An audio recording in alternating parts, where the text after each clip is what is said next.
Alors, ce qu'on va faire, comme je vous l'ai dit, on va continuer l'examen du souhait de l'apôtre Paul. Que la grâce et la paix de Dieu le Père et du Seigneur Jésus-Christ vous soient accordées, c'est-à-dire soient accordées aux croyants et croyantes des églises à qui Paul adressait ses lettres. Donc, c'est ce qu'on avait commencé à regarder la semaine dernière. On reprend juste un mini résumé, la salutation grecque habituelle que nous retrouvons dans les dialogues. J'ai vérifié dans les évangiles aussi. Alors, le mot « salut » figure dans les évangiles. Et les lettres de l'époque, on a un exemple dans Jacques, chapitre 1, verset 1. On a deux exemples dans 2 Jean, chapitre 2, verset 10 à 11.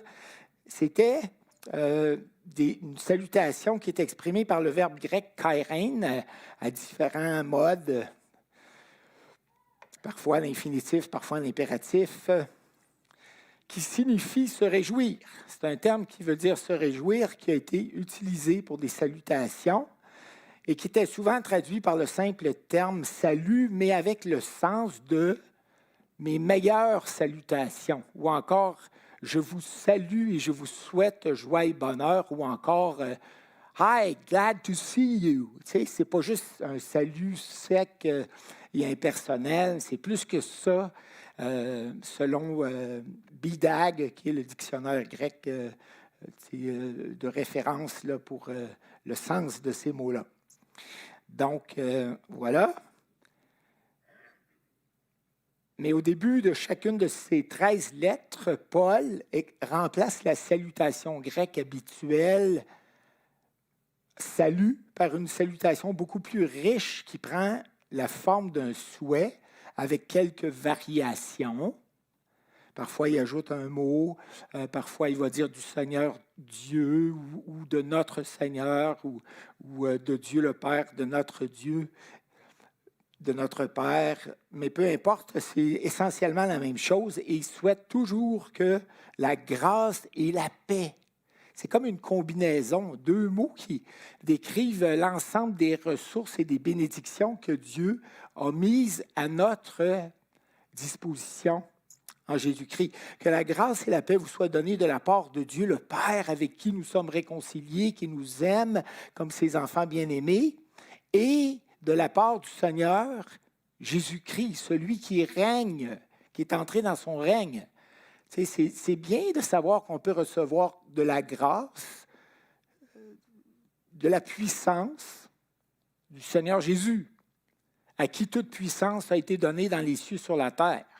Donc, si vous êtes en panne d'énergie, en panne d'inspiration, en panne de force dans une lutte, un combat que vous traversez, dites-vous que la grâce n'est pas épuisée au trône du Seigneur Jésus-Christ qui règne dans les cieux. Ça, c'est important à comprendre, le sens des termes, là. Comme nous l'avons vu dimanche dernier, le terme grec pour grâce fait référence dans le Nouveau Testament à la faveur imméritée de Dieu par laquelle nous obtenons son pardon, le statut de juste, être justifié par la foi, ça veut dire être déclaré juste, même si on ne l'est pas, malheureusement, de façon parfaite dans notre vie de tous les jours. La puissance aussi. Des fois, le mot grâce a le sens de puissance. Ma grâce s'accomplit dans la faiblesse, s'exerce dans ta faiblesse, ma puissance. Pour grandir spirituellement, la promesse de la gloire à venir et une multitude d'autres ressources dont nous pourrions avoir besoin pour servir Dieu et nous permettre de le glorifier dans des situations difficiles et malgré notre état de faiblesse et d'imperfection dans cette vie. Puis je suis certain qu'aujourd'hui, là, en Ukraine, il y a des frères et sœurs qui, malgré la situation épouvantable qui leur tombe dessus, qu'ils traversent, sont en train, par la puissance de Dieu, par sa grâce, de le servir auprès des gens qui les entourent et qui sont éprouvés comme eux et qui tiennent bon et qui sont des témoins fidèles du Seigneur Jésus-Christ par sa grâce. Parce que nous, les humains, on n'a pas assez de force en nous-mêmes, on n'a pas assez de courage, on n'a pas assez de get going pour traverser ces moments si difficiles, si atroces sans la grâce de Dieu. Donc, frères et sœurs, pendant que les choses ne sont pas à leur plus difficiles, prenez le temps de vous fortifier dans la grâce qui est en Jésus-Christ, comme Paul avait exhorté Timothée à le faire. Donc, allez puiser votre force, votre énergie, le renouvellement de votre inspiration en Jésus. Prenez cette habitude-là. Allez puiser au puits de Dieu, qui est rempli d'une eau débordante qui jaillit dans cette vie terrestre et jusque dans la vie éternelle. Donc, c'est une source d'eau inépuisable. Nous nous attarderons ce matin sur le terme « paix », l'équivalent du shalom hébreu, qui fait référence à l'absence de querelles et de conflits, mais plus encore à la paix intérieure et au bien-être qui en résulte. On pourrait même dire à l'abondance et au bien-être qui en résulte. Parce qu'à chaque fois qu'il y a des querelles, des conflits et des guerres, non seulement on perd la paix intérieure, mais on perd l'abondance aussi. Tout est détruit, tout est désolé. C'est épouvantable. Puis on perd aussi le bien-être qui en résulte. C'est vraiment quelque chose.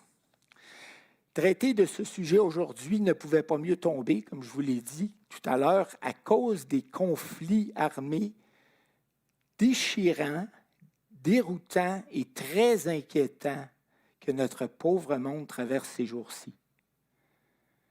Je dis très inquiétant parce que ça l'est, mais ça ne veut pas dire que Dieu n'est pas au contrôle. Et ça ne veut pas dire que Dieu ne conduit pas la destinée des hommes.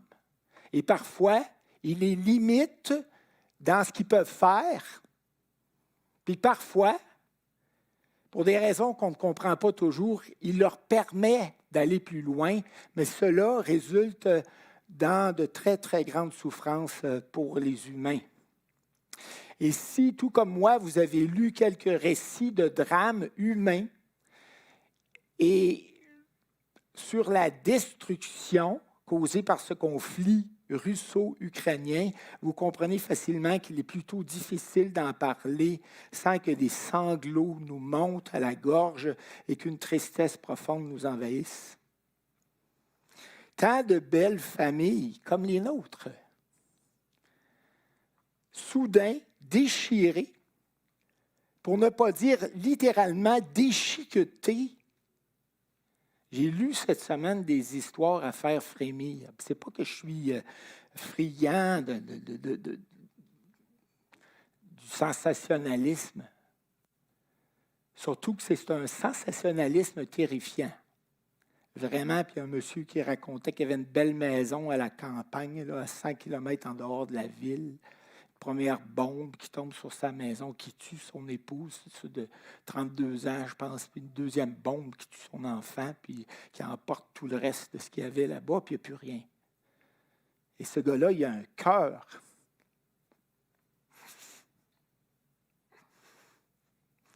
Déchiré. C'est triste. Des écoles, des tours d'habitation, des bâtiments publics bombardés qui s'écroulent et entraînent dans les débris des victimes innocentes.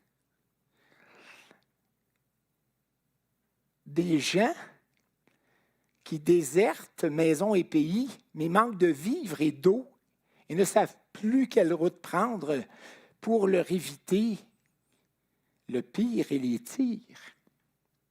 C'est quelque chose, on ne se rend pas compte parce qu'on est habitués, nous autres, de regarder les drames à la télé. Donc, on a comme, et ça je ne suis pas le premier à le dire, on a comme développé une insensibilité à la violence, à des violences extrêmes, parce qu'on en voit à cœur de jour à la télé.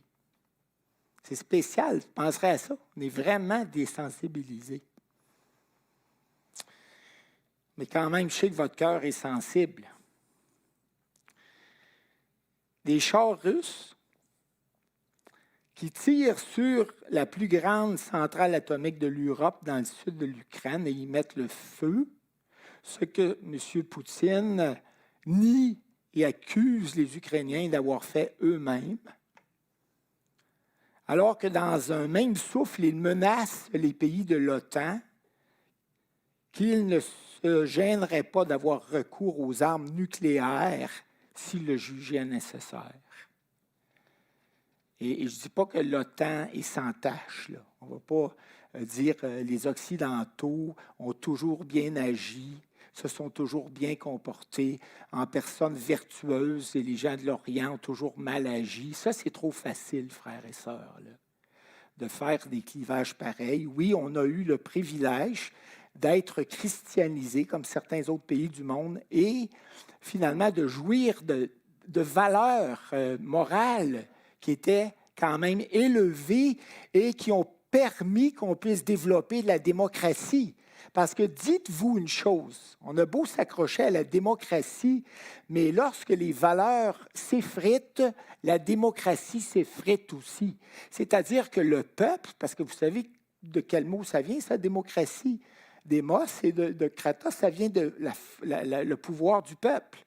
Tout simplement, de deux mots grecs, le pouvoir du peuple. Mais quand le peuple s'égare lui-même dans ses valeurs morales, dans ses choix, dans ses comportements, il devient de plus en plus déchu, diminué, indigne, bien, sa démocratie s'effrite aussi. Puis là, tu vois des poussées de violence, tu vois des choses que tu n'avais jamais vues avant dans ta société, des meurtres passionnels qui augmentent, toutes sortes de situations incroyables. Mais quand même, ce que je voulais dire, c'est que quand je lisais ça, cette histoire-là de la centrale atomique, là, ça me faisait penser à Tchernobyl. Puis là, il paraît que si ça avait explosé, cette affaire-là, là, qu'il y avait 5 fois plus de puissance là-dedans atomique, là, avec radiation, que dans le cas de Tchernobyl, qui était, je pense à Tchernobyl à peine à 140 km de là. En Ukraine, quand même, on se croirait de retour dans la période de la guerre froide entre l'Est et l'Ouest, alors qu'en 1962, dans un certain laps de temps, l'Union soviétique avait stationné des missiles nucléaires sur l'île de Cuba, ce qui constituait une menace de guerre nucléaire, non seulement pour les États-Unis et le Canada, mais pour le monde entier. Je me souviens d'avoir visionné un film là-dessus. Là. Je ne me souviens pas du titre du film, mais c'était dans le temps de John F. Kennedy, je crois. Là. Puis les gars, ils ont vraiment sué, puis ils ont dû prendre des décisions très fortes parce que les Russes se servaient du même argument là, de dissuasion. Là. On va poster nos armes nucléaires avec nos ogives pointées sur vous. Alors, vous êtes mieux de ne pas nous empêcher de faire ce qu'on veut faire. Puis, c'était incroyable, la tension des deux blocs. On se croirait revenir à cette période-là. On ne sait pas exactement où ça va mener. Il y en a qui ont des théories. Il faut faire attention de ne pas aller trop vite dans nos analyses, puis sortir 2-3 petits versets bibliques, puis les associer à ça. Il faut prendre vraiment le temps de regarder les choses, puis de prier Dieu. Parce que de toute façon, frères et sœurs, le plan de Dieu va s'accomplir. Mais on ne sait pas exactement avec qui et quand et avec quoi. Soyons pas trop vite là, pour dire « Ah, c'est ça qui arrive, ou c'est ci, ou c'est ça. » Puis finalement, après ça, ça n'arrive pas. Puis après ça, ça discrédite l'Évangile énormément. Donc, prenez le temps de prier puis d'examiner les Écritures. C'est certain que ce n'est pas les humains qui prennent le contrôle de la planète. Là. Ça, enlevez-vous ça de la tête. Ça, ce n'est pas biblique comme idée.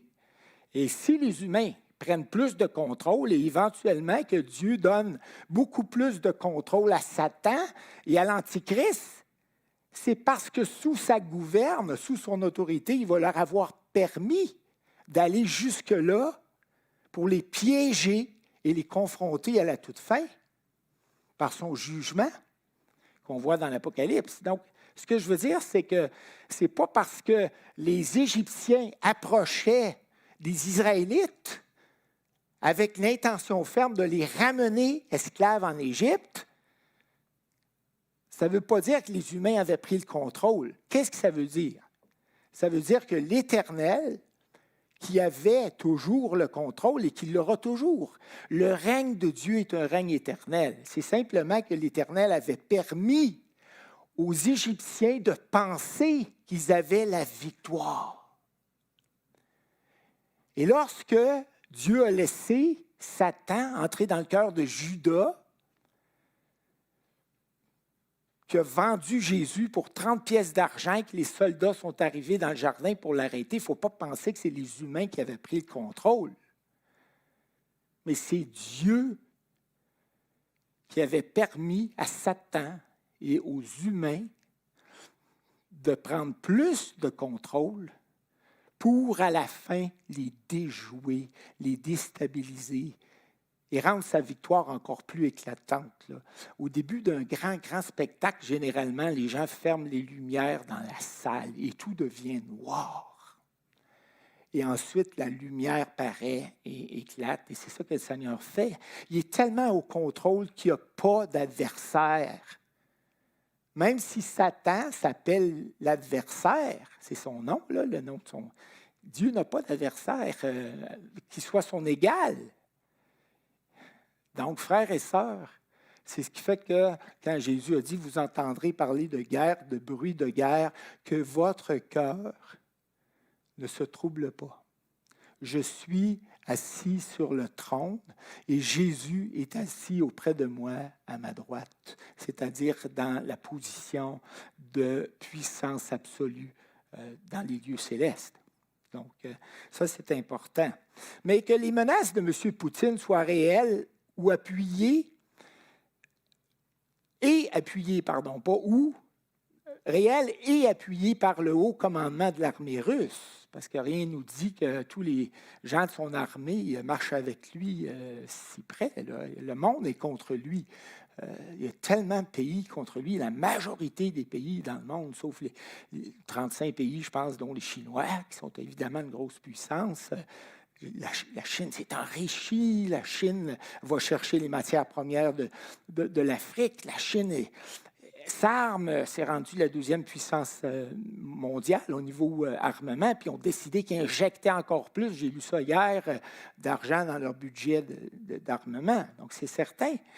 Mais l'Europe aussi, même les Allemands, là, ils ont changé de position un peu. Là. Parce qu'après le nazisme et tout, ils sont restés très tranquilles, mais là, je voyais des développements de ce côté-là. En tout cas, je ne veux pas faire les nouvelles ce matin trop longtemps, mais ce que je voulais vous dire, c'est que les menaces de M. Poutine soient réelles et appuyées par le haut commandement de l'armée russe ou qu'elles ne soient que le bluff d'un homme désemparé par un marasme qu'il a lui-même causé et duquel il ne sait plus vraiment comment sortir la tête haute. Ces menaces font craindre le pire à cause de la folie humaine. Ce n'est pas impossible que Dieu permette à un moment donné que des humains fous lancent des bombes atomiques. N'oublions pas que les Américains en ont déjà lancé à la fin de la Deuxième Guerre mondiale. Certains commentateurs ont dit que c'était plus nécessaire à ce moment-là. Ils auraient pu sortir de la guerre sans essayer leur nouveau joujou. Puis il y en a d'autres qui ont dit non. Mais ça a été catastrophique quand même. Vous comprenez? Donc, ce n'est pas que je donne toujours raison à l'Occident, là, dans son matérialisme à outrance, dans son hégémonie économique, dans tout ce qu'ils ont fait à travers l'histoire. Leurs mains sont entachées de sang comme celles des autres. Et ça va nous amener à la suite de notre réflexion. Cette pensée de la folie humaine qui prive les humains de la paix de Dieu, qu'elle provienne du cœur de M. Poutine ou du cœur de d'autres dictateurs en puissance, qu'il s'agisse de gens de l'Orient ou de l'Occident, nous ramène aux Écritures qui répondent à deux questions essentielles. Et c'est ça qui qui vont faire le reste de cette méditation.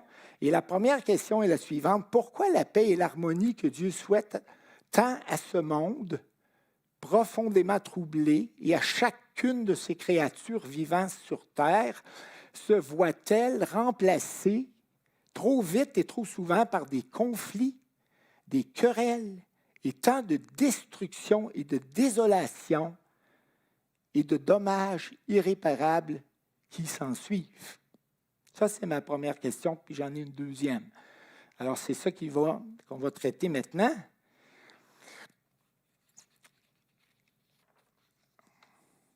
La guerre ne se vit pas toujours à grande échelle, comme c'est le cas présentement en Ukraine. Un homme et une femme peuvent être en guerre froide ou en guerre ouverte au sein même de leur couple à cause de leur désir de péché qui ont envahi et qui contrôlent leur cœur. Des parents et des enfants peuvent aussi vivre de graves conflits, parfois causés par l'excès d'autorité ou l'absentéisme des parents, mais aussi parfois par le manque flagrant de respect des enfants envers leurs parents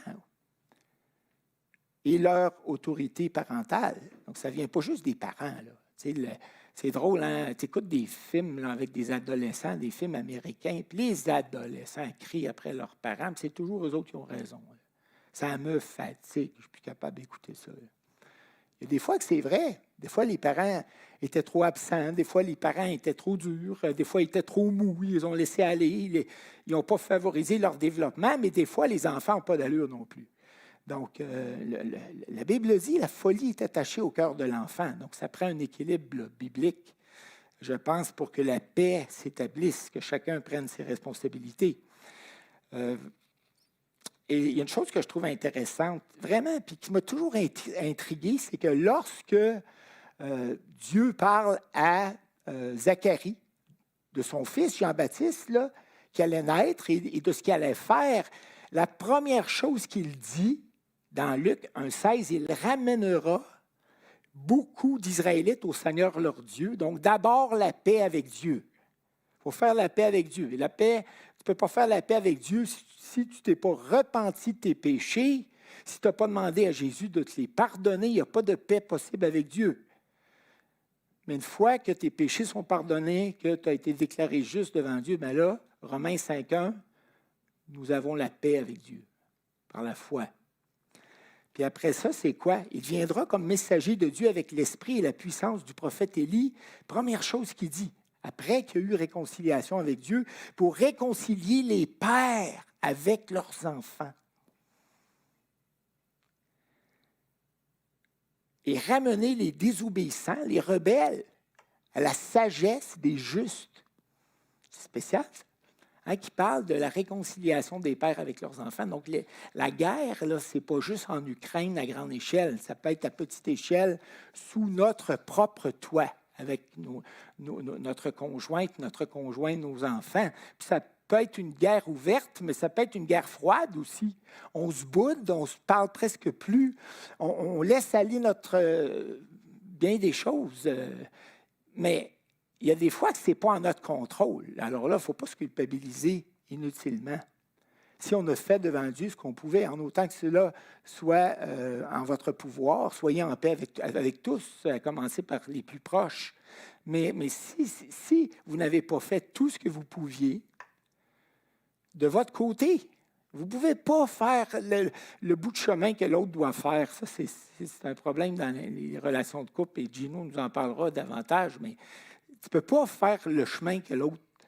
Tu ne peux pas faire 2 fois le chemin en pensant que ça va compenser le bout de chemin que l'autre devrait faire. Mais tu peux donner l'exemple, puis attendre, puis des fois ça se règle, des fois ça ne se règle pas, mais en tout cas, ça fait partie des fois des souffrances que le Seigneur n'a pas enlevées dans nos vies. Mais bon, je nuance un peu parce que c'est trop facile de partir sur une tangente ou sur l'autre. Et vous savez que des croyants peuvent vivre des conflits aussi avec des gens dans l'Église ou au travail ou dans leur voisinage. D'où proviennent les conflits, Jacques 4.1, et les querelles entre vous? D'où proviennent-ils les conflits? Et les conflits enlèvent la paix. Ils proviennent des désirs égoïstes qui combattent sans cesse en vous. Il y a deux poisons majeurs dans nos vies qui brisent nos relations et nous enlèvent la paix et l'unité. C'est l'égoïsme. Quand on est centré sur nous-mêmes et qu'on prend toute la place qu'on aurait dû partager avec les autres qui nous entourent, mais on prend toute la place, puis nos projets prennent toute la place, puis nos désirs prennent toute la place, puis on prend toute la place dans le budget, on prend toute la place en tout et partout, mais c'est sûr que ça va créer des conflits. Parce que l'autre est étouffé, il est dans un coin, là, en train de mourir, en train de manquer d'oxygène.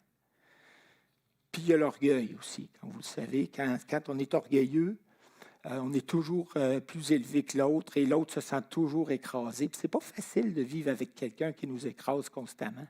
On n'a pas le goût de s'approcher de cette personne-là. On n'a pas le goût de tisser des liens étroits avec une personne qui en sait toujours plus que nous, qui fait toujours les choses mieux qu'on les fait, qui critique énormément à cause de ça, puis nous, on se sent diminué, puis on ne se sent pas valorisé, puis ça ne nous donne juste pas le goût de développer des relations plus profondes avec la personne, mais ça crée beaucoup de disputes dans le cas de gens qui sont plus combatifs. On peut avoir des disputes d'opinion. Romains 14, 17, « Car le royaume de Dieu, ce n'est pas le manger et le boire ou vos opinions sur la question, si vous lisez le contexte, mais la justice, la paix. » La paix. Arrêtez de vous obstiner. C'est Paul qui va dire à Timothée, fuis les passions de la jeunesse. Puis dans le cas, quand j'étais adolescent, on pensait que c'était les passions sexuelles parce que c'était notre combat principal, c'est comme jeune homme. Alors, on pensait tout de suite à ça. Mais dans le fond, dans le contexte, c'était des argumentations. Quand tu lis Éphésiens, là, Timothée, pardon, mais Timothée était à Éphèse. Puis il y avait tellement de gens qui s'engageaient dans des luttes d'opinion à n'en plus finir, qui brisaient toutes leurs relations. Tu sais, tu peux pousser tes opinions, pousse les vérités de la parole de Dieu, puis tes opinions, là, tu peux les exprimer en douceur avec des gens qui sont proches de toi, mais sinon, mets-les dans ta poche, puis sors-les plus. Ne divise pas les relations entre les frères et sœurs sur la base de tes opinions. L'envie et la jalousie sont également des peace killers. Mais si vous avez le cœur plein de jalousie amère et d'un esprit de rivalité, vous créez aussi des divisions. Cette sagesse-là n'est pas divine, mais elle est terrestre, diabolique. Et car là où règne la jalousie et l'esprit de rivalité, il y a du désordre, toute espèce de mal et une disparition de la paix. Là.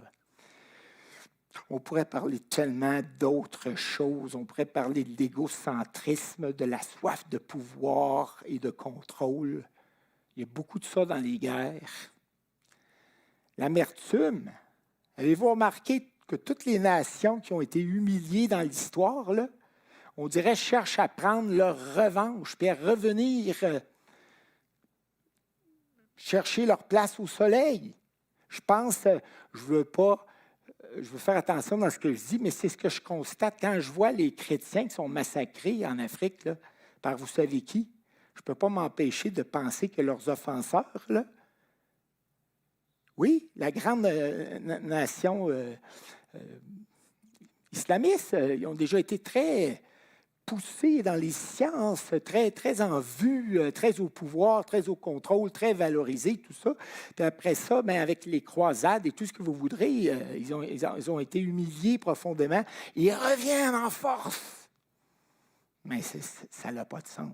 Tu ne peux pas massacrer des croyants comme ça, des chrétiens. Nous, on s'en rend plus ou moins compte parce qu'ils sont très gentils quand ils viennent ici, en Amérique, mais quand ils sont là-bas en Afrique, là, moi, je lis assez les journaux de ce qui se passe, là, pour savoir que c'est loin d'être beau. Puis je pense même l'URSS, l'Empire soviétique, a quand même été démantelé après que le mur de Berlin soit tombé en 1989. Là, les Occidentaux, M. George Bush en particulier, a dit « Ah, c'est le nouvel ordre mondial », pas dans le sens qu'on l'entend de nos jours avec la pandémie. Ce n'est pas de ça dont je parle. Je ne parle pas d'un complot secret. Parce qu'il n'y avait rien de secret dans M. George Bush. C'était tout ouvert. Là. Son idée, c'était un nouvel ordre mondial où on allait injecter la démocratie et le même type d'économie qu'en Occident partout dans le monde. Et d'ailleurs, ils ont essayé de le faire, même en Russie avec Boris Yeltsin, mais ça n'a pas fonctionné. Ils ont fait les guerres en Irak, le papa et le fils. Puis, bon, on n'a pas réussi à apporter la démocratie dans ces pays-là. Donc, il y a une espèce de déconstruction présentement, de désillusion. Là. Puis là, on dirait que l'expansionnisme revient en force avec les Chinois, puis là, les Russes. Puis les Chinois et les Russes chumment ensemble. Hein? Ça fait penser à ce qu'on a déjà vécu, frères et sœurs. Et ce qui est spécial avec le péché, c'est qu'il revient toujours. Après les deux grandes guerres mondiales, la première et la deuxième, et tant d'autres guerres et des génocides, et tout ce qu'on a vécu dans le 20e siècle de massacres, les humains, après chaque événement atroce, s'est dit « plus jamais ». Plus jamais. Là, il y a toutes sortes de belles résolutions puis de belles pancartes qui apparaissaient à l'effet que c'est fini. Mais qu'est-ce qui arrive? Tant que le péché contrôle le cœur des humains, tous ces péchés-là vont refaire surface. C'est une question de temps. Et des guerres, il va y en avoir jusqu'au retour du Seigneur Jésus, qui va devoir, avec la verge de fer, combattre ses ennemis puis les mettre à l'ordre. Il n'y aura pas de paix dans le monde tant que le péché ne sera pas disparu dans le cœur des humains. Mais qu'est-ce qui est extraordinaire, c'est que Paul souhaite aux églises que la grâce et la paix vous soient données. Nous, les croyants, par le Saint-Esprit, par le don de Dieu le Père et du Seigneur Jésus-Christ, on peut vivre la disparition des querelles, des rivalités, des conflits dans nos relations, dans nos vies de couple, dans nos vies de famille, dans nos vies de voisinage, dans nos vies d'église. On peut le vivre avant que l'humanité le vive au retour glorieux du Seigneur Jésus-Christ. Parce qu'ils vont le vivre. Mais Jésus va les mettre au pas de force. Tu sais, quand on dit la verge de fer, ça ne veut pas dire qu'il va les battre, là. C'est un symbole d'autorité. Ça veut dire que les humains ne pourront pas le tromper. Les humains ne pourront pas se perdre dans la corruption. Jésus va faire régner la paix et la justice sur la terre. Et c'est la période, croit-on, durant laquelle le diable sera enchaîné durant 1000 ans. Vous savez pourquoi? Parce que Dieu voudra, avant le jugement final, démontrer aux humains qu'ils n'avaient même pas besoin de Satan pour pécher. Parce que c'est sûr que Satan s'est révolté contre Dieu. Et ce qu'il désire faire, c'est de pousser les humains à se révolter à leur tour contre Dieu. Alors, quand toi, tu as une tentation dans un domaine particulier, le diable arrive là, puis agit comme un amplificateur, puis amplifie tes désirs de péché, puis amplifie ton amertume, puis amplifie ta colère, puis amplifie ta paresse, puis amplifie ta jalousie, ton envie ou n'importe quoi, ton négativisme, puis il veut te pousser là-dedans pour te détruire et pour que tu déshonores le Seigneur Dieu et le Seigneur Jésus-Christ. C'est ça? Oups, je suis sorti de l'image. Il ne faut pas bouger ici, hein? Il est pris en prison ici. Mais vous comprenez ce que je veux dire. Tu sais, dans Éphésiens 2, là, autrefois, vous étiez morts spirituellement par vos fautes, vos péchés. Vous viviez comme les gens du monde. Et l'esprit qui agit dans les fils de la rébellion, c'est-à-dire dans le cœur de ceux qui s'opposent à Dieu, agissait dans vos cœurs et vous poussait toujours à vous révolter contre Dieu. Donc, écoutez, tant qu'il n'y aura pas de disparition du péché, bien, ça ne marchera pas. Ça va recommencer. L'histoire va se répéter. Et je vais terminer avec une dernière question dont vous connaissez la réponse, mais comment retrouver la paix que Dieu nous souhaite et la conserver? Bien, c'est assez simple. C'est par l'Évangile qu'on la retrouve. Romains 10, 15. Et comment y aura-t-il des prédicateurs s'ils ne sont pas envoyés, selon qu'il est dit qu'ils sont beaux les pieds de ceux qui annoncent? Qui annonce quoi? C'est quoi l'Évangile? Qui annonce la paix. Un mot-clé pour l'Évangile, là, c'est la paix, la réconciliation avec Dieu par le pardon de nos péchés, puis le fait qu'on soit déclaré juste devant lui par la foi. Donc, il y a un rétablissement de la relation avec Dieu, la paix avec Dieu, c'est ça. C'est à ça que le message de l'Évangile nous conduit, mais aussi à une paix retrouvée les uns avec les autres. Et plus tu goûtes personnellement à la paix de Dieu dans ton cœur, plus les gens qui vivent autour de toi vont en profiter. Parce que tu vas devenir un ouvrier de paix. Heureux ceux qui procurent la paix, car ils seront appelés fils de Dieu, parce que le Seigneur est un Dieu de paix. Et quand tu vis la paix avec Dieu, là, il y a une deuxième chose merveilleuse qui t'est donnée, c'est que Dieu, dans sa grâce, le Dieu de paix, met sa paix qui surpasse toute intelligence dans ton cœur. Alors ça veut dire que lorsque tu traverses des situations difficiles et troubles, là, Dieu te remplit de sa paix, te garde dans sa paix, parce qu'il est un Dieu de paix. Quand Jésus a dit à ses disciples que ma paix soit avec vous, je ne vous la donne pas comme le monde la donne, c'est-à-dire que quand les Juifs se rencontraient, ils se saluaient en se disant shalom. C'est ça notre mot, là. Irénée. Irénée en grec, quand je vois mon frère Irénée, là, Élise, là, je dis ah, Irénée, savais-tu que tu étais un homme de paix? Puis c'est vrai. Il l'est en plus. Je pense que sa mère a bien choisi son nom. Mais bon, c'est ça que ça veut dire paix. Mais en hébreu, c'est shalom. Ça veut dire que la paix de Dieu te soit accordée. Absence de conflit, absence de guerre pour ton pays, délivrance de tous tes dominateurs. Et ensuite, une fois que la paix s'établit, ben, c'est la prospérité. La postérité aussi, peut-être, et le bien-être. Ça serait, avez-vous hâte à ça? Je vous ai déjà fait écouter une chanson de notre projet Colossiens 3,16, mais vous allez en entendre encore souvent, puis parfois les mêmes, parce qu'on en produit encore, malgré les 8 ans d'efforts. Des fois, on est découragé parce que ce n'est pas très populaire, mais ce n'est pas grave. Et je vais vous faire entendre celle qui est une de nos compos de Noël, mais qui termine bien le message. Et finalement, c'est basé sur Isaïe 9, sur Isaïe 9, 5. Et malheureusement, ce chant-là a été tellement associé à Noël qu'on en a perdu le vrai sens. Mais son sens profond, ce n'est pas que Jésus revient comme un petit enfant dans la crèche, là, un petit enfant impuissant. Ce n'est pas ça du tout. Si vous lisez le contexte, là, ça commence au verset 5 et je vais vous le lire, puis on va l'écouter après, puis ça va terminer ma partie à moi.